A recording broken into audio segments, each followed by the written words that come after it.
₹370ची बिर्याणी. ज्यावेळेस तो व्यक्ती तिथे बोलत होता, त्यावेळेस त्याला खूप भारी वाटत असेल तिथे, हो ना? पण त्याची मस्ती त्याला एवढी भवली ना, की त्याची जॉब गेली, त्याचा एवढा अपमान झाला, त्याच्या आई-वडिलांचा एवढा अपमान झाला. आता त्याला वाटत असेल की का मी बोललो असेल. पण असं बोलताना त्याला समजायला पाहिजे होतं की आपण एखाद्याची रिस्पेक्ट काढतोय बाहेर, एखाद्याचा विश्वास आपण तिथं तोडतोय बाहेर. आणि त्या व्यक्तीचं संपणार तेवढ्यात ती डॉक्टर सेजल पवार. यार ती किती घाण कमेंट करणार यार एखाद्याच्या डेड बॉडीवर. यार ती डेड बॉडी असते ना, ज्यावेळेस तुम्ही पी-एम करत असताना त्यावेळेस तुम्ही शिकत असता. ते तुमच्यासाठी एक टीचरचं काम करत असतं. यार लोक तुमच्यावर विश्वास ठेवतात, तुम्हाला डॉक्टरने देव म्हणतात.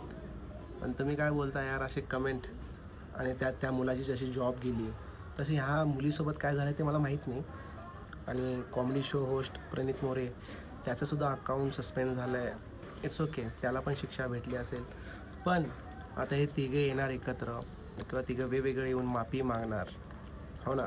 आणि लोक त्यांना माफ पण करणार. हे असंच आहे आपली इथली मेंटॅलिटी.